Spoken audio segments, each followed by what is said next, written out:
നമസ്കാരം. ചാനൽ 91 ന്യൂസിലേക്ക് സ്വാഗതം. അമ്മേ, ഞാൻ നാളെ വീട്ടിലെത്തും. സിദ്ധാർത്ഥൻ അമ്മയെ ഫോൺ ചെയ്ത് അറിയിക്കുകയാണ്. സ്നേഹപൂർവ്വം മകനെ കാത്തിരുന്ന ആ അമ്മയുടെ ഹൃദയം നുറുങ്ങുന്ന വേദനയുമായി മകന്റെ മരണവാർത്ത എത്തി. പൂക്കോട് വെറ്റിനറി കോളേജ് വിദ്യാർത്ഥിയായിരുന്ന JSS സിദ്ധാർത്ഥൻ എന്ന മിടുമിടുക്കനെ നഗ്നനാക്കി പരസ്യമായി കെട്ടിയിട്ട് ബെൽറ്റുകൊണ്ടും തടിക്കഷ്ണങ്ങൾ കൊണ്ടും ക്രൂരമായി മർദ്ദിച്ച് അവശനാക്കി. തല ഉയർത്തി ജീവിക്കാൻ സാധിക്കാത്ത രീതിയിൽ അപമാനിതനായ ആ പാവം വിദ്യാർത്ഥി ഉടുതുണിയിൽ തന്റെ ജീവൻ കുടുക്കിട്ട് അവസാനിപ്പിച്ചു. SFI ഒരു കാലത്ത് യുവാക്കളുടെയും വിദ്യാർത്ഥികളുടെയും ശക്തിയും ആവേശവുമായിരുന്ന ഉജ്ജ്വല വിദ്യാർത്ഥി പ്രസ്ഥാനം ഇന്നോ അക്രമ രാഷ്ട്രീയ ഇടതുപക്ഷ നേതാക്കന്മാരുടെ ശിങ്കിടികളായി മാറിയിരിക്കുന്നു. കേരളത്തിന്റെ ഭൂരിപക്ഷം ക്യാമ്പസുകളിലും മറ്റൊരു വിദ്യാർത്ഥി പ്രസ്ഥാനത്തിനും ഒരു പതാക പോലും ഉയർത്താൻ സ്വാതന്ത്ര്യം അനുവദിക്കാത്ത സംഘങ്ങളായി മാറി SFI.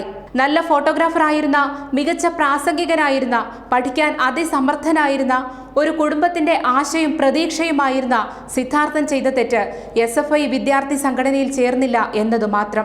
ഈ സാധു യുവാവിനെ കുറിച്ച് മനസ്സിൽ പോലും ചിന്തിച്ചിട്ടില്ലാത്ത അപവാദങ്ങൾ ചമച്ച് നാണം കെടുത്തി മർദ്ദിച്ചവശനാക്കി മരണത്തിലേക്ക് തള്ളിയിട്ടു.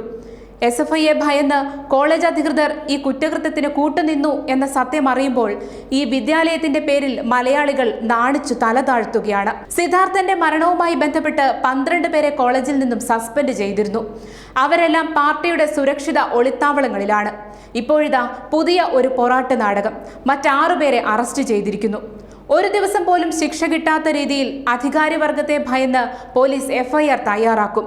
അതല്ല, കുറ്റക്കാരായ ഈ വിദ്യാർത്ഥി ക്രിമിനലുകളെ കോളേജിൽ നിന്നും പടിയടച്ച് പിണ്ടം വെച്ച് ഇന്ത്യയിൽ ഒരിടത്തും തുടർപഠനം അനുവദിക്കാതെ ബ്ലാക്ക് ലിസ്റ്റിൽ പെടുത്തി ജയിലുകളിൽ അടയ്ക്കാൻ കഴിയുന്ന നിയമവും അത് നടപ്പിലാക്കാൻ ചങ്കൂറ്റമുള്ള ഉദ്യോഗസ്ഥരും ഉണ്ടായിരുന്നുവെങ്കിലെന്ന് നമ്മൾ വെറുതെ ആശിച്ചു പോവുകയാണ്.